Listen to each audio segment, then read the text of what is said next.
Anonymous is a decentralized collective of activists and hacktivists who are known for their use of online protests, direct action, and hacktivism to promote freedom of speech, government transparency, and individual privacy. The group is known for their iconic Guy Fawkes masks and their slogan, "We are anonymous. We are legion. We do not forgive. We do not forget. Expect us." Anonymous first gained notoriety in the early 2000s and have since been involved in numerous high-profile operations. The group operates without a formal hierarchy, and members typically communicate using online forums and encrypted messaging platforms. While Anonymous has been linked to various activities, the group has also been involved in numerous acts of online activism. The lack of a formal structure means that anyone can claim to be a member of Anonymous, and the group's actions are often carried out by loosely affiliated individuals and groups. One of the most interesting leaks was that of the inner workings of the National Aeronautics and Space Administration, with the members saying that files that have been obtained by them via hacking and also through declassified networks, and it shows that NASA is very much involved in the search for advanced life forms and that they have proof that they have made some sort of contact, and note that the space agency is keeping this from the general public. It's important to note that NASA, the government, and other space agencies have denied these claims, and note that they have never found anything that suggests that advanced life forms are out there. However, Anonymous have said that they have found proof to counter this. One of the members said the following: "Our civilization is on the verge of discovering evidence of alien life in the cosmos. Taking into account all of the different activities and missions that are specifically searching for evidence of alien life, we are on the verge of making one of the most profound and unprecedented discoveries in history." End quote. Another member said the following: "We have obtained files that back up what others have been saying. We are not claiming to be the ones who originally discovered this information, but upon seeing it, our goal has now become clear. We need to get this out to as many people as possible and show them that we are part of something much bigger and that we need to start having more open discussions about our place in the universe." End quote. Anonymous said that discussions are starting to reach a wider audience, and that now we should start listening to those who have encountered these mysterious aircrafts, saying that NASA have been aware of these for a very long time, and that those who have tried to get this information out there are usually stopped. Professionals have long tried to tell their stories about some of the strange things they've encountered, and this includes people like military personnel, and even those within Congress, who have long talked about an advanced threat that has been detected across our entire planet. The reason these things are labeled as a threat is due to their capabilities, and not because they've necessarily done things that have harmed humans. Many have made the connections between these announcements and that of Gary McKinnon. In 1983, when Gary McKinnon was just 17 years old, he went to his local cinema in North London to see a new movie called War Games. In the movie, a computer genius hacks into a Pentagon network. The movie had a big impression on Gary, and it got him thinking maybe he could be a hacker too. Coupled with his interest in science fiction and mysterious aircrafts, his passion for hacking was only ever going to lead him in one direction. Between February 2001 and March 2002, Gary McKinnon was able to hack into United States computer networks, where he allegedly uncovered a whole host of information that would land him in deep water, facing possible extradition to the United States. So, the question is, what information did he expose? McKinnon claimed he had managed to gain access to NASA websites, and in an interview with Rich Planet TV, claimed to have found information relating to advanced flying aircrafts and advanced life forms.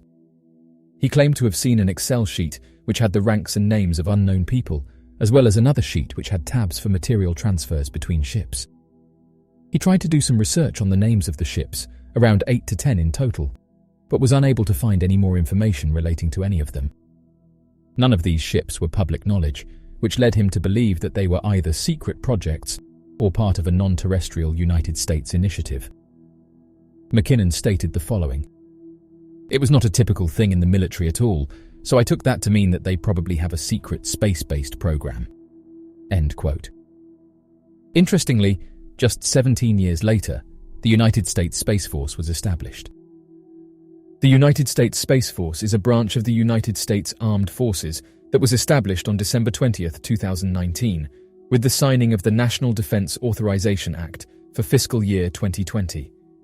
The creation of the Space Force marked the first time since 1947 that a new branch of the United States military had been established.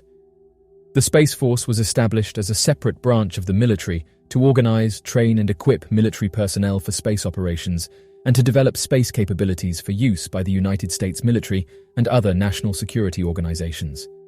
Its creation was driven by concerns over the increasing militarization of space by other nations. The Space Force is responsible for a wide range of space-related operations, including missile warning, satellite operations, and space surveillance. Gary gained access to these top-secret documents through a program called Land Search. After obtaining control over the domain, he had the capability to search all the files and folders on every machine. Many who followed Gary's story said that many of the things he said back then are now being proven. At the end of February 2022, Gary went on Reddit and didn't ask me anything. This is where members of Reddit can reach out and ask Gary any questions they have. He said the following: "Hi, I'm Gary McKinnon. I'll make this brief, but there are some things I feel it's important to point out, so you know where I'm coming from. Apologies for not doing a live video response.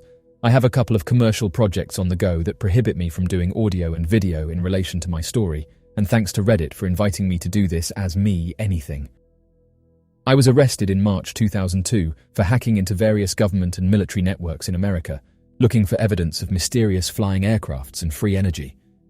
It wasn't a clever hack. No fragmented packets to bypass firewalls or any of the glossy stuff. I had a specific intention, and, like any good system administrator, which I was at the time, I wanted a simple process that would catch basic weaknesses, sometimes network-wide, with a simple script and a little creativity. It was cracking more than hacking. Like any system admin knows, the laziest solution is often the best. In my effort to find solid proof that the government and military knew about these crafts, I followed information found in a book by the Disclosure Project. In the book, Donna Hare, who was a NASA launch photographic specialist, said that in Building 8 of Johnson Space Center, there was a lab set aside for airbrushing out mysterious flying aircrafts from high-res satellite imagery. The tool I wrote scanned for local administrator accounts on Windows PCs. It was written in Perl and scanned a Class B in 8 minutes, the low latency due to me running the scan on an already compromised machine on the same or another government military network. I found Building 8 by reading the comment sections of the PCs via the command console. These fields are used for auditing, and luckily NASA filled them all in, so I knew which PCs were in Building 8. There weren't many machines in Building 8, but one of the first I looked at had folders called Raw and Processed, or Raw and Cleaned or Filtered. The images averaged around 250 megabytes, and would have taken a long time at 5 minutes per megabyte on a 56,000 modem. So having remote control of the PC via a program called Remotely Anywhere, I decided to view it live on the desktop, which was risky since they work odd hours at NASA.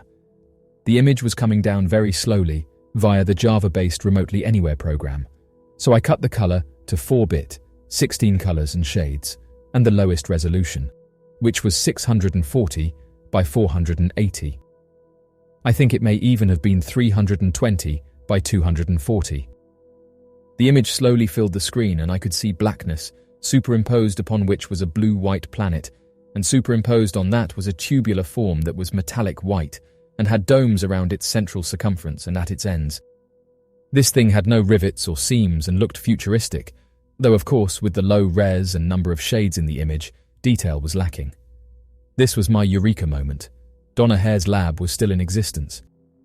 I was waiting for this image to come down and planning on the fastest way to get all of the other images to me, and right when I was making my plans, I saw the mouse cursor move to the bottom right of the screen, right-click the network icon, and choose Disconnect. I'd been caught and disconnected, missing my chance to grab even a single image. I never did any intentional or accidental damage, and as far as I know I'm not a vandal, but I did leave stupid messages about disrupting their sense of security. My family and I then fought my possible extradition to America for 10 years, finally winning the case in 2012. I know this is an old story, and not too widely publicized in America at the time, so I apologize that there's nothing new, though hopefully interesting questions will result in interesting answers. Let me tell you what happened to me in 2006. I had only one odd Men in Black encounter that happened to me, apart from being followed by the same van for 2 hours one time across England. I lived in a bedsit at the time, being unemployed due to my ongoing case, which is one room in a shared house. I was on the first floor, one story up if you're American. My lady and I had gone to bed on my fold-out sofa. I think we fell asleep around midnight. I woke up out of a really deep sleep, so I'm thinking it must have been around 2 or 3 in the morning. I was woken up by a really sharp pain in my left heel, so sharp that I jolted awake and reached down to my foot to see what it was, whereupon I was forced to sleep again. It was like going under general anesthetic, uncomfortable and unwilling. So I went from painful shock to instant sleep. In the morning, the first thing I thought of was the pain in my heel.